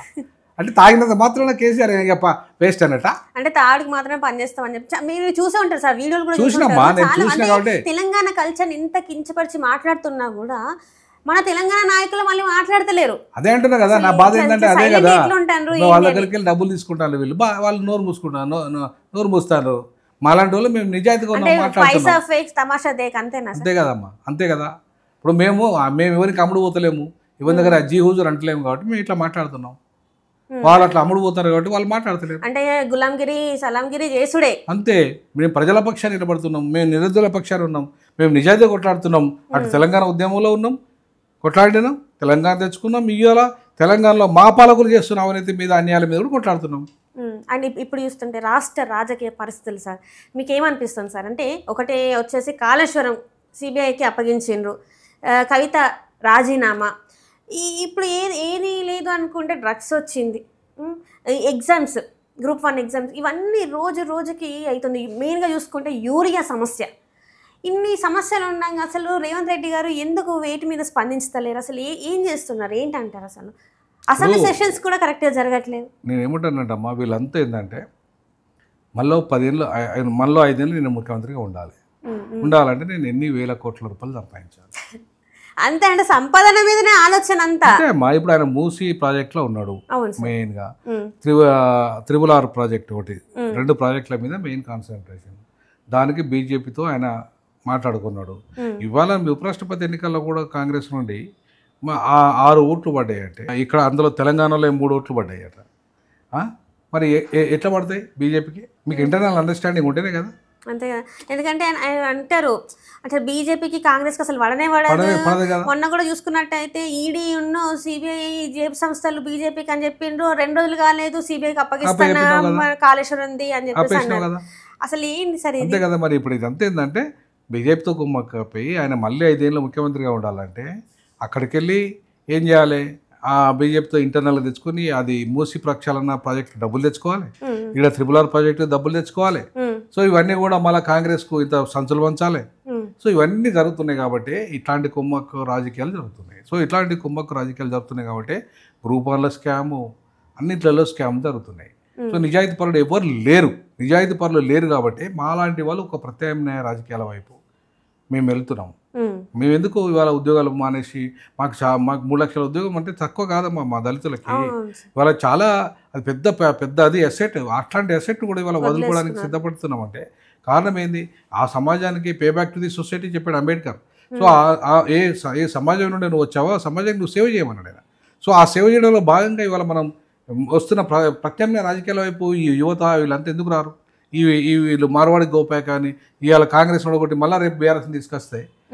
నువ్వు 10 ఏళ్ళు బీఆర్ఎస్ దొంగ ద్రోహి అవినీతి పార్టీని తెచ్చినావు, మళ్ళీ ఇప్పుడు కాంగ్రెస్ దొంగని రేపు ఏ పార్టీని తెస్తావు? బీఆర్ఎస్, లేదా బీఆర్ఎస్ దొంగని బీజేపీని తెస్తావు. అంటే ఈ దొంగలందరూ ఇప్పుడు ఈ దొంగలు తెచ్చడే మీ పర్యా. అంటే ఇప్పుడు బీజేపీ వచ్చేసి ఒక మత రాజకీయం చేస్తుంది, దేవుళ్ళ పార్టీ అని బండి సంజయ్ గారే చెప్తాను. మాది దేవుళ్ళ పార్టీ, మేము దేవుళ్ళని నమ్ముకున్న పార్టీ. మిగతా దయ్యాల పార్టీలా? ఆయన దేవుళ్ళ పార్టీలు అయితే మిగతా దయ్యాల పార్టీలా అన్నట్టే కదా, ఇప్పుడు అన్నట్టే కదా. సో కాబట్టి బండి సంజయ్ ఒక మూర్ఖుడు. రాజకీయంగా ఏంటంటే ఆయన ఇవాళ ఉత్తరాది నాయకులకు సంచులు మోసి ఇవాళ నాయకుడు అయిండు, అంతే తప్ప. కానీ తెలంగాణ ప్రజలు సంచులు మోసిన నాయకుడిని ముఖ్యమంత్రి చేసుకున్నారు కదా సార్. మరి నేనేమంటున్నా, ఇట్లాంటి సంచులు మోసే నాయకుడు ముఖ్యమంత్రి అవుతాడు, అట్లాంటి సంచులు మోసే నాయకుడు కేంద్ర మంత్రి అవుతాడు. నిజాయితీగా నిబద్ధతగా తెలంగాణ కోసం కొట్లాడే నాయకుడు ఎమ్మెల్యే కూడా కాడు. కానీ ప్రజలే ఎందుకు అంటే డబ్బు విపరీతమైన అవినీతి. ఏం చేసుకుంటారు ఆ డబ్బు అంతా? ఇవాళ నేను ఏమంటానంటే, నేపాల్లో పాపం మాజీ ప్రధానమంత్రి భార్యను నెల్లూరు కాల్చిపడేశారు, ఇంట్లోనే కాల్చిపడేశారు. మరి రేపు ఆ పరిస్థితి రాదని గ్యారంటీ ఉంది. ఇది ఇక్కడ కూడా, ఈ ప్రాంతంలో కూడా, బంగ్లాదేశ్లో షేక్ హసీనా మొత్తం దేశమంతా వదిలేసి వెళ్ళిపోయింది. సో కాబట్టి వాళ్ళ రాజకీయ నాయకులు గమనించాల్సింది ఏంటంటే, మీరు ఎంత దోపిడీకి పాల్పడితే అంత ప్రజల తిరుగుబాటు రేపు రానున్న రోజులు చవి చూస్తారు. సో కాబట్టి ప్రజలకు ఎంత మేలు చేస్తే మీకు అంతలో ఆదరణ వస్తుంది. సో ఆ దిశగా ఆలోచన చేసి మీరు పరిపాలన చేయండి తప్ప విపరీతమైన డబ్బు వ్యామోహంలో పడి లేదంటే అవినీతి వ్యామోహంలో పడి మీరు నిరాశపరులు కాకండి, సమాజాన్ని దుర్మార్గం తయారు చేయకండి. సో అది మాత్రం నేను ఇవాళ రాజకీయ నాయకులు చెప్పదలుచుకున్నా. ఎందుకంటే డబ్బు అనేది ఎవరికి శాస్త్రం కాదు. వాడు చచ్చిపోయినప్పుడు ఎవరు డబ్బు పట్టుకొని పోడు. కాబట్టి ఇవాళ ప్రజలకు ఎంతో ఎంతో మేలు చేసిపోతే చరిత్రలో మిగిలిపోతుంది. ఇవాళ అంబేద్కర్ ప్రపంచమంతా కొలుస్తుందమ్మా. ఎందుకు కొలుస్తుంది చెప్పండి? తను నిస్వార్థంగా ఈ సమాజానికి సేవ చేశాడు కాబట్టి. సో కాబట్టి ఇవాళ ఎవరైనా ఆ రకంగా సేవ చేస్తే ఎవరైనా గుర్తుపెట్టుకుంటారు సమాజం. సో అట్లా రాజకీయాలు చేయాలి, స్టేట్స్ మీద రాజకీయాలు చేయాలి. రేవంత్ రెడ్డి కానీ ఇంకోరు కానీ మీరు ప్రజలకు మేలు చేయండి, గ్యారంటీగా నేను 2వ సారి ముఖ్యమంత్రి చేస్తాను. ఎవరు కానీ రేవంత్ రెడ్డి మంచి బ్రహ్మాండమైన పరిపాలన చేసిండు, మాకు ఇంత మేలు చేసిండు అంత మేలు చేసిండు, కాబట్టి ఖచ్చితంగా మేము మళ్ళీ నెక్స్ట్ ఆయననే ముఖ్యమంత్రి చేస్తాం అంటారా? మరి ఎందుకో ఆ రకంగా కాకుండా కేవలము బాగా కుమ్మక్కు రాజకీయాలు, విపరీతమైన అవినీతి రాజకీయాలకు పాల్పడుతూ ఇవాళ గ్రూప్ 1 పరిస్థితి ఏంటి చెప్పండి? గ్రూప్ 1లో మేము మొదటి మొత్తుకుంటున్నాం, కొన్ని అవకతవకలు జరిగినాయి, దాన్ని సరిచేయండి అని. సరి చేయకపోవడం వల్ల ఇలా కొట్టేసింది కదా. ఇట్లాంటి పరిస్థితులలో మనం ఖచ్చితంగా తెలంగాణ ప్రజలు, విద్యావంతులు, మేధావులు, తర్వాత ఇంకా చదువుకొని చైతన్యం ఉన్న ప్రజలు అంతా ఆలోచించాలి. ఎవరికి నాయకత్వం అప్పచెప్పాలి, రేపు లోకల్ బాడీలో కూడా ఎవరికి సరైన నాయకులు, వాళ్ళని ఎన్నుకునే విధంగా ఆలోచన చేయాలని చెప్పేసి నేను ప్రజలను విజ్ఞప్తి చేస్తా ఉన్నా. ఇప్పుడు మనము చూసుకున్నట్టయితే స్థానిక సంస్థల ఎలక్షన్స్ మళ్ళీ కూడా వీళ్ళు కాంగ్రెస్ వాళ్ళు మళ్ళీ కోర్టు దగ్గరికి వెళ్ళి మరింత సమయం కావాలి మాకు అని చెప్పేసి అడిగే ప్రయత్నం చేస్తున్నట్టు కూడా తెలుస్తుంది సార్. మరి నిజంగానే ఇప్పుడు స్థానిక సంస్థల ఎలక్షన్స్ రాకపోతే మరి ఇంకా నష్టపోయే అవకాశం ఉందంటారా లేదంటారా? ఉందమ్మా. ఇప్పుడు ప్రతి నెల కోట్ల రూపాయల నిధులు కావాలి గ్రామ పంచాయతీ. కేంద్ర ప్రభుత్వం ఇవ్వకుండా నిధులు రావు. ఎలక్షన్ పెట్టకుండా కేంద్ర ప్రభుత్వం నిధులు ఇవ్వదు. 2024 రావాల్సిన స్థానిక సంస్థల ఎలక్షన్స్ ఇప్పుడు 2025 కూడా అయిపోతుంది, ఇంకొక 2 నెలల్లో అయిపోతుంది. అయిపోయినాక మన పరిస్థితి ఎందుకేమ్మా? ఈ 2 సంవత్సరాల బడ్జెట్ మరి లాస్ అయిపోయినాం కదా. సో కాబట్టి ప్రజలకి డబ్బు లేకుండా అభివృద్ధి ఎక్కడ ఉంటుంది? మీ రాజకీయాల కోసం చేయాలా? గ్రామాలని అభివృద్ధి దిశగా లేకుండా చేస్తే ఎట్లా? సో కాబట్టి వాళ్ళ ఖచ్చితంగా స్థానిక సంస్థలు ప్రజాస్వామ్యంలో ఎన్నికలు పెట్టాల్సిందే, మీరు ప్రజల యొక్క తీర్పు కోరాల్సిందే, వాళ్ళకు డబ్బు కేంద్రం ఇవ్వాల్సిందే. ఇది ప్రజాస్వామ్య ప్రక్రియ. ఈ ప్రక్రియను మీరు దాటేయడానికి ఇవాళ మీరు మీ యొక్క 42% ఓటు బ్యాంక్ రాజకీయాల కోసం 42% ఇచ్చేది సచ్చేది లేదు. మీరు ఓటు బ్యాంక్ రాజకీయాల కోసం మీరు బీసీలకు ఇవ్వండి. మీకు చిత్తశుద్ధి ఉంటే మీరు ముఖ్యమంత్రి పదవి ఇవ్వండి.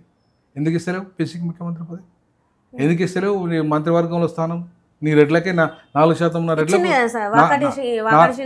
కాదమ్మా, 56% ఉంటే వాళ్ళకి 3 ఇత్తడా మంత్రి పదవులు?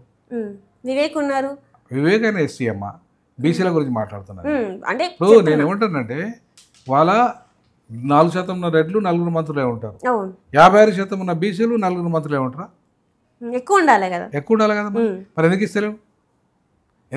నువ్వు ఆకాడ సీనుకు ఇచ్చినావు మొన్న, అవునా? మొత్తం ఆయనతో కలిపితే 4 అయినరు. మరి ఎందుకు ఇస్తలేవు? ఇలా నువ్వు నీ రెడ్డి సామాజిక వర్గం 4% ఉన్నప్పుడు, 4 ఉన్నప్పుడు, ముఖ్యమంత్రి సహా ఉన్నప్పుడు 56% ఉన్న జనాభాకు 4 ఇస్తావా? కనీసం 6 ఇవ్వాలి కదా. మరి అన్యాయం చేసుకుంటూ ఒకవైపు నేను బీసీలకు న్యాయం చేస్తానని మాట్లాడితే ఇవ్వండి నమ్మాలి. ఇంకోవైపు ఉపరాష్ట్రపతి పదవి ఉంది, నువ్వు బీసీ జస్టిస్ ఈశ్వరయ్య ఉన్నాడు పాపం, ఆయన కూడా పాపం జాతీయ బీసీ కమిషన్ చైర్మన్గా పనిచేసిండు. ఆయనకు ఎందుకు ఇవ్వలేదు ఉపరాష్ట్రపతి? ఎందుకు ఇచ్చిన? ఒక రెడ్డికి మళ్ళీ నీ రెడ్డి తీసుకొచ్చి ఎందుకు ఇచ్చిన? అంటే నీకు బీసీల పట్ల చిత్తశుద్ధి లేనట్టే కదా.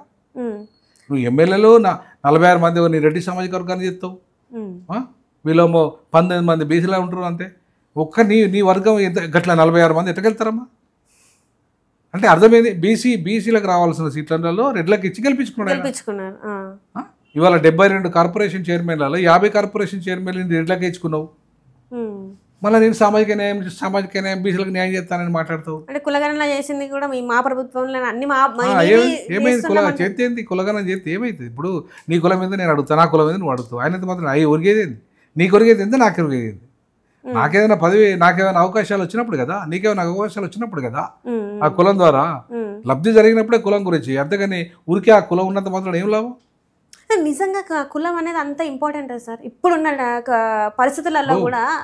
భారతదేశం అంటేనే కుల వ్యవస్థమ్మా, కుల వ్యవస్థ కరెక్టే. కానీ నా కులమే, నేనే ఎప్పుడు ముఖ్యమంత్రి కావాలి? ఉమ్మడి ఆంధ్రప్రదేశ్లో 55 ఏళ్ళు మీరే ముఖ్యమంత్రి అవుతారు. తెలంగాణలో ఇప్పుడు నువ్వు అయినావు, మళ్ళీ 5 ఏళ్ళు నువ్వు అవుతావు. నీ తర్వాత మళ్ళీ ఎవరు కావాలట? అర్హుడట కోమటిరెడ్డి వెంకటరెడ్డి అర్హుడట. ఆయన తర్వాత ఎవరు అర్హుడట? ఉత్తమ్ రెడ్డి. మరి బీసీలు ఎప్పుడు అవుతారు? ఎస్సీలు ఎప్పుడు అవుతారు? ఎస్టీలు ఎప్పుడు అవుతారు? మహిళలు ఎప్పుడు అవుతారు? అంటే వీళ్ళు కావద్దా? ఇక మీరే అవుతారా? బీసీ రిజర్వేషన్ కోసం మేము స్థానిక సంస్థల ఎలక్షన్స్ ఆపుతున్నాం, మేము పోయి కొట్లాడతామని నీళ్ళే అంటారు. అట్లనే మళ్ళీ మొన్న చూసుకున్నట్టయితే అక్కడ ఢిల్లీకి పోయి అక్కడ ధర్నా చేసి మేము రాహుల్ గాంధీని ప్రైమ్ మినిస్టర్ చేసుకున్నాక మేము బీసీ తెచ్చుకుంటామంట. అంటే వీళ్ళదే 2 మాటలు ఉన్నాయి. మరి 2 నాలుగులతో మాట్లాడుతుంటే ప్రజలు బీసీల మీద మీకు ప్రేమ లేనట్టే కదా. ఉంటే నేను ఎప్పుడో చెప్పిన 6 ఏళ్ల క్రితమే ఇదే జీవో తీసుకురండి, మీరు జీవో తీసుకురండి. మేము రేపు గవర్నర్ జీవో తెచ్చిన తర్వాత గవర్నరు ఒకవేళ ఎట్లా అడ్డం పడతాడో చూద్దాం. నువ్వు జీవో తీసుకురా, నువ్వు చట్టం తెచ్చి జీవోదే, ఆ గవర్నర్ ఆమోదిస్తేనే ఆమోదించకపోతే అవన్నీ ఇప్పుడు రాజ్యాంగంలోనే ఉన్నాయి ఇవన్నీ కూడా నేను చెప్పేటి. సవరణ చేయాలి, టైం పడుతుంది చాలా.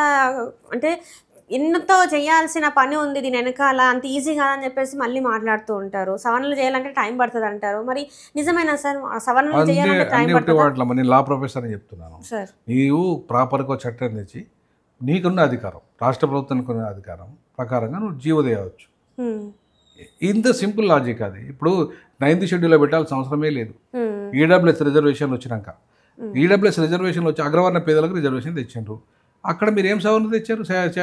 14, 15 క్లాసు సవరణ తెచ్చారు. అంటే అర్థమైంది మీరు 50% సీలింగ్ ఎత్తేసినట్టే అర్థం. 50% సీలింగ్ అగ్రవర్ణాలకు లేనప్పుడు మీకే ఎక్కడిది? బీసీలకు ఎక్కడిది? మరి దానికి 9th షెడ్యూల్ ఎందుకు పెట్టాలి? మీరు దాన్ని 9th షెడ్యూల్లో పెట్టి మరి మీరెందుకు అసెంబ్లీ తీర్మానం చేయాలి? అలా మీ పరిధిలో ఉంది ఏంది చట్ట సవరణ చేసేది? పంచాయతీరాజ్ చట్టాన్ని చేయి, మున్సిపల్ చట్టాన్ని చేయి, నీకే కదా. నీకు లోకల్ వాళ్ళు చేసుకునే అధికారం ఉంటుంది. చేసుకొని దాంట్లో 50% సీలింగ్ అనే అంశాన్ని క్లాజ్ చేసేసి ఎత్తేసుకొని నువ్వు తీసుకొచ్చి మొన్న పంపినవు. ఆ చట్టాన్ని రెండోసారి చేయి, మళ్ళీ చేసి పంపు. ఒకవేళ గవర్నర్ ఒప్పుకోకపోయినా నువ్వు ఆల్రెడీ జీవో చేయవచ్చు, అయిపోతుంది. దాంట్లో ఇప్పుడు 90 రోజులు వాళ్ళ కోసం వెయిట్ చేయాల్సిన అవసరం కూడా లేదు. మరి ఇట్లాంటి సలహాలు మరి అక్కడ ముఖ్యమంత్రి గారికి కానీ అక్కడ ఉన్న అధికారులకు కానీ ఎవరు ఇవ్వట్లేదా సార్? మరి ఇస్తారు. ఇవంతా రాజకీయం అమ్మా, ఇది ఇట్లా జరుగుతూనే ఉండాలి, వాళ్ళు అట్లా మాట్లాడుతూనే ఉండాలి, ప్రజలు ఎట్లా మోసపోతూనే ఉండాలి. ఇది రాజకీయం అంటే. సో కాబట్టే కదా ఇప్పుడు ప్రజలకు కూడా నిజంగానే బుద్ధి జ్ఞానం ఉంటే ఇవాళ మళ్ళీ కాంగ్రెస్ పార్టీని మేము గెలిపిస్తామని అనుకోరు. ఇందుకు 3 పార్టీల చుట్టూ ప్రజలు తిరుగుతూ ఉంటారు. కాంగ్రెస్ ఆల్టర్నేటివ్ బీసీలో తప్పది. బీసీలు ఒక రాజకీయ పార్టీని కరెక్ట్గా నిలబడలేక, ఇప్పుడు అక్కడ డిఎంకే ఉంది తమిళనాడులో, ఇట్లా మీరు బీసీలు ఎందుకు పెట్టుకోవట్లేరు? గట్టిగా ఒక బలమైన లీడర్షిప్ డెవలప్ ఎందుకు చేసుకోవట్లేదు? మీరంతా ఎందుకు యూనిట్ కావట్లేదు? బీసీలో ఐక్యత లేదు అని చెప్పేసి నేను కొన్ని రోజుల నుంచి వింటున్నా సార్. నిజంగానే మరి బీసీలలో ఐక్యత లేదంటే? లేదమ్మా, లేకనే కదా. ఇప్పుడు ఆర్ కృష్ణ నా చిన్నతనం నుండి, నేను చిన్నప్పుడు 8th క్లాసు 10th క్లాసు నుండి వింటున్నా, మేము రిజర్వేషన్లు చెప్తాం, ఇవన్నీ అయ్యే పనులు కాదు కదా. నువ్వు అదే ముఖ్యమంత్రి ఎప్పుడో అయ్యేటోనివి, నీకు రిజర్వేషన్ తెచ్చుకుంటావు ఇక్కడ తెలంగాణలో బీసీలకి. మరి ఇంకా ఎవరి మీద ఓటు వేయించి ఎవరినో గెలిపించి ఇంకెంతకాలము ఈ రాజకీయ డ్రామాలు? బీజేపీ చెప్పింది ఏంటంటే బీసీనే ముఖ్యమంత్రి చేస్తామని ఆ నినాదంతోనే ప్రచారం చేసింది. ఖచ్చితంగా ఈసారి ముఖ్యమంత్రి బీసీ నాయకుడే ఉంటాడని చెప్పింది. ఏమి ఇక్కడ కనీసం బీజేపీ ప్రతిపక్ష నాయకుని కూడా బీసీ చేయలే. మరి మహేశ్వర రెడ్డిని తీసుకొచ్చి చేసింది. ఇప్పుడు అసెంబ్లీలో ప్రతిపక్ష నాయకుడు ఎవరు ఉండాలి? నిజంగా బేసిక్ ఒకవేళ ముఖ్యమంత్రి మెజార్టీ రాలేదు, ఇవ్వలేదు అనుకుందాం, ప్రతిపక్ష నాయకునైనా చేయాలి కదా. మీరు ఎందుకు చేయలేదు? అంటే బీసీల పట్ల మీకు కూడా చిత్తశుద్ధి లేదు బీజేపీకి. ఉంటే ఇచ్చేటోళ్ళు కదా. కనీసం రాజాసింగ్ రాష్ట్ర అధ్యక్షుని కూడా చేయలేదు మీరు.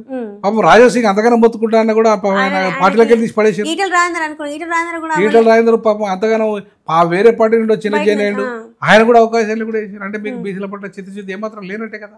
ఇదంతా క్లియర్ గా ప్రజలు అర్థం చేసుకోవాలి. ఏదున్నా కూడా ప్రజలు మరి ఇది అంత ఎందుకు ఇది అంత జరిగింది ఏంటి అని ప్రజలు అర్థం చేసుకొని బీసీ వాళ్ళు కొంచెం గట్టిగా ఉండి ఒక పార్టీని స్థాపించి వాళ్ళు గట్టిగా పోరాడాలని అంటారు. అంతేనా సార్? 100%. ఇప్పుడు మల్లన్నకు నేను అదే చెప్తున్నా. ఇప్పుడు మల్లన్న మీరు చిత్తశుద్ధి ఉంటే బీసీలను ఒక ప్లాట్ఫామ్ తీసుకొచ్చి పార్టీ కరెక్ట్ గా గట్టిగా నిలబెట్టండి. మేము దళితులుగా ఆర్పీఐ పార్టీని మేము ఇక్కడ స్ట్రెంథన్ చేస్తున్నాం. మేము కలుగుతాం, మనమే అధికారానికి వస్తాం. మీరు ఒకసారి ముఖ్యమంత్రి ఉంటే మేము మల్లన్న నమ్మే పరిస్థితులు ఉన్నాయి సార్ తెలంగాణ రాష్ట్రంలో. ఉండాలేమ్మా. ఇప్పుడు మల్లన్న అంటే క్యారెక్టర్ మార్చుకోవాలి. ఒకప్పటిలాగా చీటింగ్ వ్యవహారాలు బంద్ చేసుకోవాలి. బంద్ చేసుకుని నిజాయితీగా పనిచేయాలి. నిజాయితీగా బీసీల పట్ల చేయాలి. బీసీల పేరు చెప్పుకొని రెడ్లను రేపు అధికారం చేస్తా అంటే నిన్ను ఎవరు నమ్మాలి? మనం చూసినాం కదా నిరుద్యోగులు వెళ్ళి ఎట్లా చేసింది ఏందనేది సభ పెడితే. అంతే కదా. ఇప్పుడు ఆయన ఏం చేస్తాడు? బీసీల పేరు చెప్పుకుంటాడు కానీ అంతిమంగా రెడ్లకు అధికారం తీసుకొచ్చి పని చేస్తాడు. మరి అది చీటింగ్ చేయడం కదా బీసీలకు. సో అట్లాంటి వాడిని ఎట్లా నమ్ముతారు బీసీ సమాజం? సో అందుకే నేను ఏమంటానంటే ఇప్పటికైనా మారమంటాను. ఇప్పటికైనా మారు, కమిట్మెంట్తో బీసీల కోసం చేయి, లేదా మంచి పని చేసే వాళ్ళని సపోర్ట్ చేయి మీ సమాజంలోనే. ఇప్పుడు చిరంజీవులు ఉన్నాడు పాపం, రిటైర్డ్ ఐఏఎస్ ఆఫీసర్, ఆయనకేం సొంతగా ఎజెండా ఏం లేదు, నేను ఎంపీ కావాలని లేదు. అట్లాంటి వాళ్ళని ముంగడబెట్టి అట్లాంటి వాళ్ళతోని రేపు రాజకీయంగా నీలాంటి వాళ్ళని అందరినీ బూస్ట్ చేయమని చెప్పండి. తప్పేముంది అలా?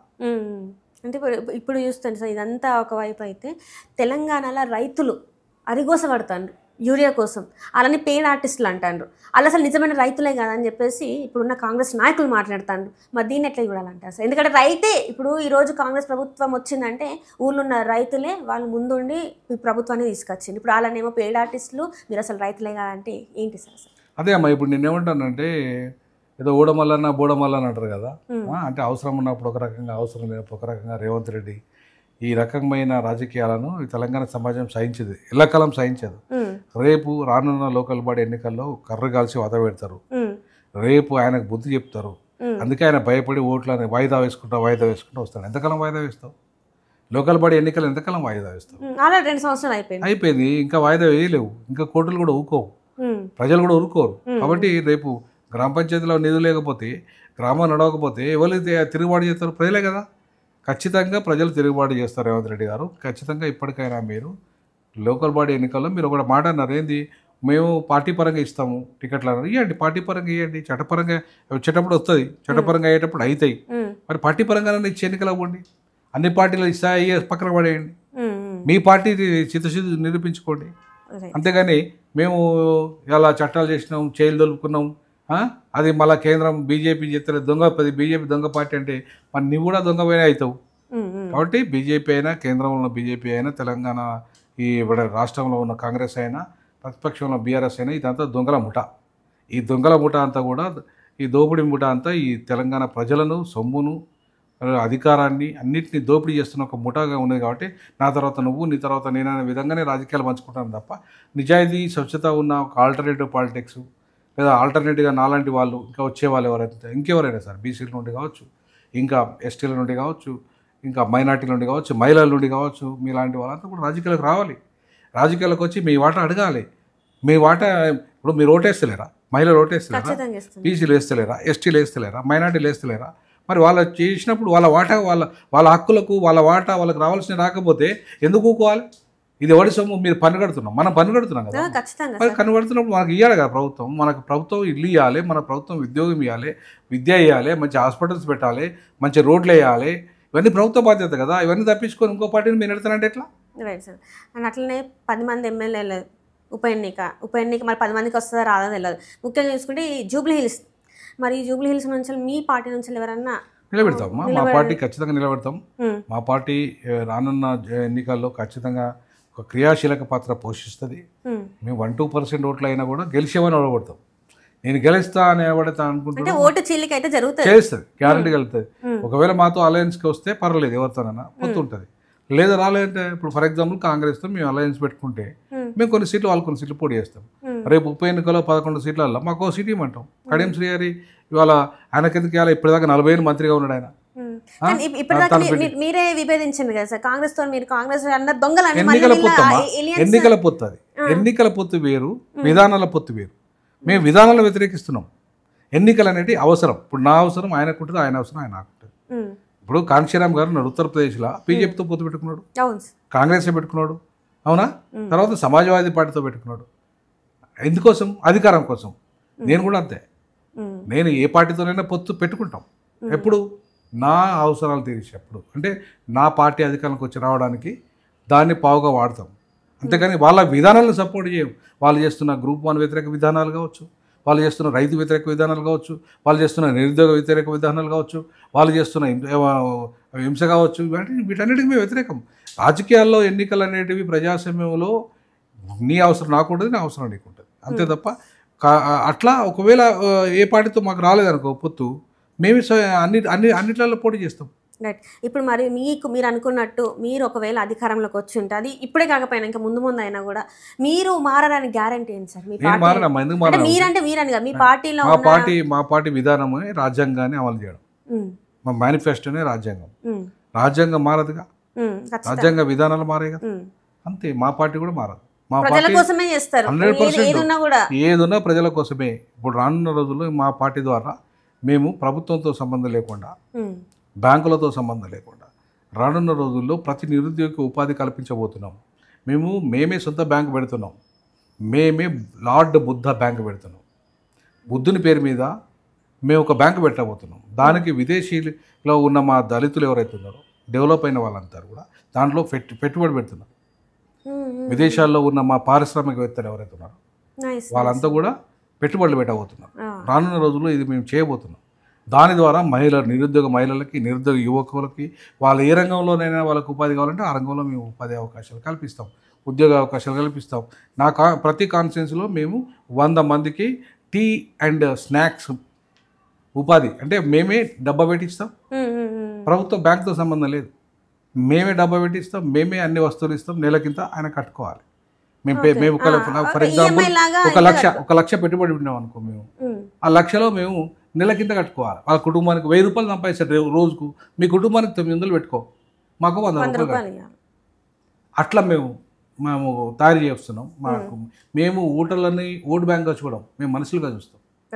వాళ్ళ జీవితాన్ని మార్చుతాం, వాళ్ళ పిల్లల జీవితాన్ని మార్చడానికి ఇవన్నీ కూడా చేయబోతున్నాం. రైట్. అంటే ఇప్పుడు ఇది జూబ్లీ హిల్స్ తర్వాత ఒకవేళ ఈ 10 నియోజకవర్గాలలో కూడా ఒక ఉప ఎన్నిక వస్తే అక్కడ కూడా మీ తప్పకుండా పోటీ చేస్తాం. అన్నీ పోటీ చేస్తాం.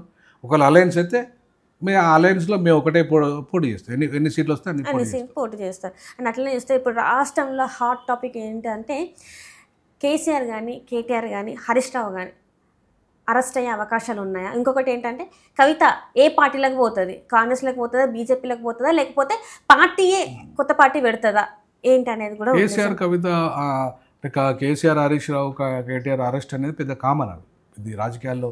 అట్లాంటి రేవంత్ రెడ్డి కూడా అరెస్ట్ అయ్యాడు, అట్లాంటి చంద్రబాబు కూడా అరెస్ట్ అయ్యాడు. అవునా?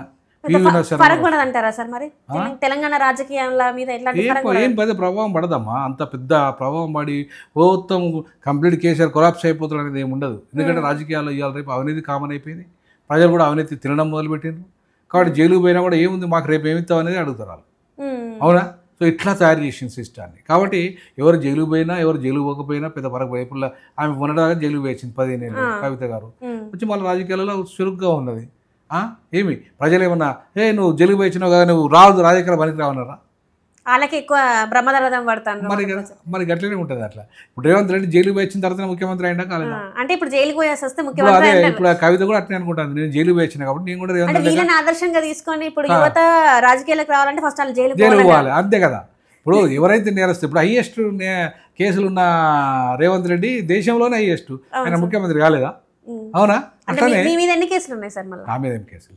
మరి మీరు ముఖ్యమంత్రి గారు కదా అంటే కాకపోయినా పర్లేదమ్మా. నువ్వు ముఖ్యమంత్రి, మా అంబేద్కర్ ఏమైనా ముఖ్యమంత్రి అయిందా? అంబేద్కర్ ఏమన్నా ముఖ్యమంత్రి అయిందా? అప్పుడు రోజులు ఇప్పుడు రోజులు మీరే ఎప్పుడైనా చెప్తున్నారు అంతే కదా అమ్మా. సార్. ఇప్పుడు నేను నా ఉద్యోగానికి కంటే గొప్పది కాదు, నీ ప్రొఫెసర్ ఉద్యోగం కంటే గొప్పది కాదు ఎమ్మెల్యే పోస్ట్, ముఖ్యమంత్రి పోస్ట్. అవును సార్. ఎందుకంటే ప్రొఫెసర్ అంటే మీరు కొత్త తరాన్ని అంతే తీసుకొస్తున్నారు. కదా. ఎంతో మరి అటువంటిప్పుడు నాకు ఆ ముఖ్యమంత్రి పదవి కంటే నా ప్రొఫెసర్ పదవి గొప్పది. దాన్నే నేను వదులుకున్నప్పుడు నాకు ముఖ్యమంత్రి పదవి ఒక లెక్క కూడా కాదు. ప్రజలు కోరుకుంటే రాజకీయాల్లో ముఖ్యమంత్రి పదవులు రావడం వేరు, కానీ ఇప్పుడు నాకు ముఖ్యమంత్రి కావాలని కోరిక లేదు, లేదా నాకు ఇంకోటి కావాలని లేదు. ప్రజలకు ఏమైనా మేలు చేసే కార్యక్రమం చేస్తాం, అవకాశాలు వచ్చినప్పుడు ఎమ్మెల్యే అవుతాం, ఎంపీ అవుతాం. నేనైతే కేంద్ర మంత్రి కావాలని ఉన్నది నాకు. మా బాబాసాహెబ్ అంబేద్కర్ లాగా ఒక లా మినిస్టర్ కావాలని కోరిక ఉంది. ఇప్పుడు కాకపోతే నెక్స్ట్ అయినా అవుతాం. అప్పుడు ఖచ్చితంగా మార్పు వస్తుంది అంటారా సార్ మీరు? నేను నా ప్రయత్నం చేస్తాం. మా దేశంలో అందరూ మార్పు కోసం చేస్తున్నారు, వాళ్ళ స్థాయిలో చేస్తారు, అట్లాగే నేను చేస్తాను. అంతేగా నా వల్లనే మార్పు వస్తాయని చెప్పి. లాస్ట్ క్వశ్చన్తో నేను ఏం చేస్తాను సార్, ఇట్లనే అంటే పక్క రాష్ట్రంలో చూస్తే పవన్ కళ్యాణ్ అని ఒక వ్యక్తి సినిమా యాక్టర్, నేను కూడా ఎన్నో చేస్తా, నాకు ఒక్క ఛాన్స్ ఇవ్వండి అని చెప్పేసి ఈరోజు రాజకీయాలకు వచ్చిండ్రు, ఏపీకి ఉప ముఖ్యమంత్రి అయినరు. అయిన తర్వాత ఈరోజు చూసుకున్నట్టయితే అక్కడ కొంతమంది ప్రజల వాదన వింటే ఏంటంటే మమ్మల్ని పట్టించుకుంటలేరు. సుగాలి ప్రీతి కేసు ఏదైతే ఉన్నదో దాని గురించి అసలు చర్చలు జరుగుతున్నాయి, ఈరోజు దాని మీద మాట్లాడట్లేదు, చేతులెత్తేసిన పరిస్థితి.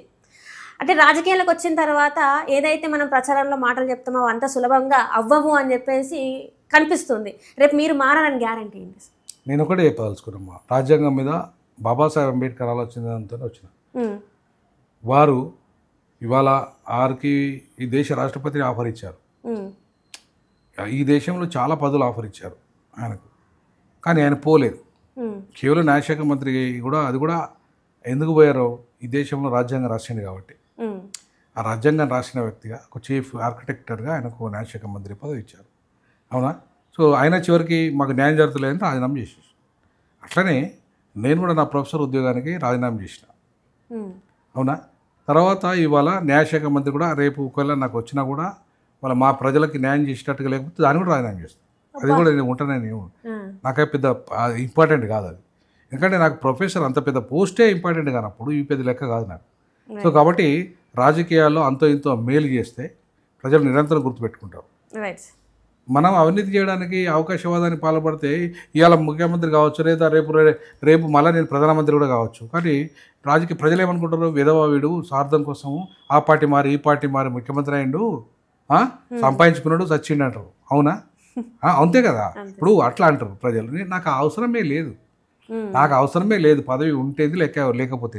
పదవి అనేది వచ్చినప్పుడు వేరు, తీసుకోవడం వేరు. పదవి అనేది ఫర్ ఎగ్జాంపుల్ నేను కేంద్ర న్యాయశాఖ మంత్రి కావాలనుకుంటున్నా, అది నేను రేపు ఎంపీగా వరంగల్ ఎంపీగా గెలిచింది అనుకో, రేపు ఒక అలయన్స్లో నాకు ఇష్టం వచ్చిన పార్టీల అలయన్స్లో కేంద్ర కాంగ్రెస్ రేపు అధికారానికి వస్తుంది అనుకుంటే, ఆ అలయన్స్లో మేము కేంద్ర న్యాయశాఖ మంత్రి అడుగుతాం. తప్పేముంది? అంటే మీకు పదవి కాంక్ష ఉన్నది కానీ డబ్బు కాంక్ష లేదంటే? పదవి కాంక్ష కూడా కాదు, అది కూడా నేను ఎందుకు పదవి కావాలంటున్నా, నేను పదవి కావాలనేది ప్రజల యొక్క మార్పుకు చట్టాలను సరిగా తేవాలి. చట్టాలు తెలిసినోడైతే సరిగా తెస్తాడు. అవునా? చట్టాల మీద చర్చ జరుగుతుంది. నేను చట్టం తెలుసు కాబట్టి దాని మీద సరైన చర్చ జరిగితే పేదవాడికి న్యాయం జరుగుతుంది. అట్లాంటి చట్టాలు తేవడానికి నాకు పదవి కావాలి తప్ప వినోద్ కుమార్ కోసం ఎందుకు పదవి, నాకెందుకు పదవి? నా ప్రొఫెసర్ పండి లా మినిస్టర్ పెద్ద పదవి కాదు. నేను అనేది అట్లా. సో పదవులు అనేటివి వ్యవస్థ మార్పు కోసం రావాలి తప్ప వ్యక్తిగత లాభం కోసం కాదు. నేను రాజకీయాలకు వచ్చింది కూడా వ్యక్తిగత లాభం కోసం కాదు, వ్యవస్థ మార్పు కోసం వచ్చిన. సో కాబట్టి వ్యవస్థ మార్పులో భాగంగా నేను ఒక పదవి అనుభవించి ఆ ప్రజలకు మేలు చేసేటట్టుగా చట్టాలను రూపొందించగలిగితే అంతకంటే సంతోషంగా ఉంటుంది. Right sir, thank you so much sir. మీరు అనుకున్నట్టు మీకు అంటే ప్రజలకు సేవ చేయాల్సిన ఏ విధంగా అయితే అనుకుంటున్నారో ఆ విధంగా రావాలని చెప్పేసి మనస్ఫూర్తిగా కోరుకుంటున్నాను. అండ్ మీ విలువైన సమయాన్ని మా కోసం కేటాయించినందుకు ధన్యవాదాలు సార్. థ్యాంక్ యూ అమ్మా.